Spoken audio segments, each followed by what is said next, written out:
বুঝতেই পারছেন বিরিয়ানি নিয়ে চলে এসেছি। তবে আজকে বিরিয়ানিটা পুরোপুরি রেস্টুরেন্ট স্টাইলে, সঙ্গে থাকছে tricks and tips. Hello everyone, নতুন একটি ভিডিওতে সবাইকে স্বাগতম। আমাদের বাড়িতে ইফতারি উপলক্ষে বিরিয়ানির ব্যবস্থা করা হয়েছে, তার জন্য আমরা বাবুর্চিও নিয়ে চলে এসেছি। আর বাবুর্চি এসে এখানে চিকেনগুলোকে প্রথমে ম্যারিনেট করে নিচ্ছে। কী দিয়ে ম্যারিনেট করে নিচ্ছে চলুন দেখি। তবে প্রথমে দিয়ে দিয়েছে স্বাদ মতো লবণ, কালার মিন্স ফুড কালার আর গুঁড়ো লঙ্কা দিয়ে ভালোভাবে মিক্স করে নেবে। নিয়ে এটা রেখে দেবে প্রায় 1.5-2 ঘন্টার মতো। এখানে যে ব্যাপারটা টিপস রয়েছে সেটা হচ্ছে মিক্সটা যেন খুব ভালোভাবে হয়। মিক্স ভালোভাবে না হলে কিন্তু চিকেনের টেস্টটা পারফেক্টভাবে হবে না।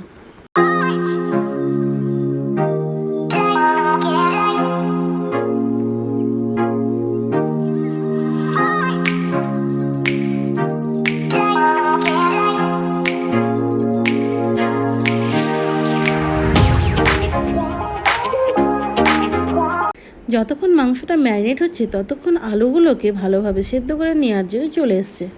এদিকে আলুর মধ্যে দিয়ে দিয়েছে লঙ্কা গুঁড়ো, স্বাদ মতো লবণ, আবারও সেই ফুড কালারই ইউজ করেছে। আর জলটা দেবে পরিমাণ মতো, যেন জলটা বেশি না হয়, তাহলে আলুগুলো বেশি সেদ্ধ হয়ে যাবে। আর আলুগুলো সেদ্ধ হবে মোটামুটি 80%। বেশি হয়ে গেলে বিরিয়ানির দমে যখন দেওয়া হবে তখন আলুগুলো গলে যাবে, ভালো হবে না। আর হ্যাঁ, তেল তো অবশ্যই দিতে হবে।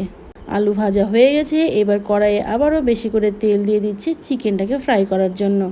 চিকেনটাকে ফ্রাই করার জন্য মোটামুটি অনেকটা তেলই ইউজ করেছে। তেলটা গরম হয়ে গেলে চিকেনগুলোকে একে একে তেলের মধ্যে দিয়ে দিচ্ছে। হ্যাঁ, এখানে একটা টিপস রয়েছে, চিকেনটা কিন্তু খুব বেশি ফ্রাই হবে না। চিকেনটা এমনভাবে ফ্রাই হবে যেন শুধু উপরে স্কিনটা একটুখানি শক্ত হয়ে যায়, না হলে যে চিকেনের ময়েশ্চার রয়েছে সেটা নষ্ট হয়ে যাবে।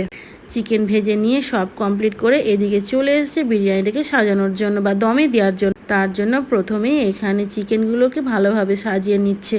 তারপর এর মধ্যে দিয়ে দিচ্ছে আদা রসুনের পেস্ট।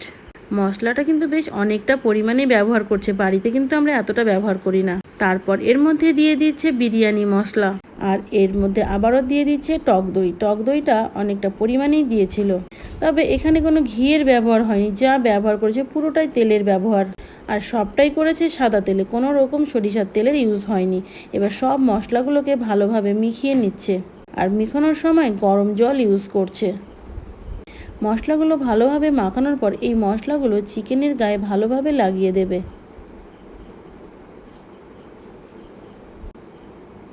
তারপরে দেখতেই পাচ্ছেন কিভাবে কি প্রসেসটা হচ্ছে। এতটা ডিপলি কেউ কাউকে দেখায় না, আমি আপনাদের পুরোটাই দেখালাম। বাড়িতে অবশ্যই একবার ট্রাই করে দেখবেন। এরপর দিয়ে দেওয়া হচ্ছে সেই সেদ্ধ করা আলুগুলোকে কোনো রকম কিন্তু ভাজা হয়নি।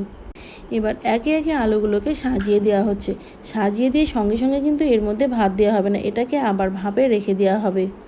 দ্যাট মিনস যে গরম জল দেওয়া আছে সেই গরম জলের ভাবে, এটাকে কোনো ওভেনে বসানো হবে না। আর এদিকে চলছে সেই বিরিয়ানির চালটাকে ফোটানোর ব্যবস্থা।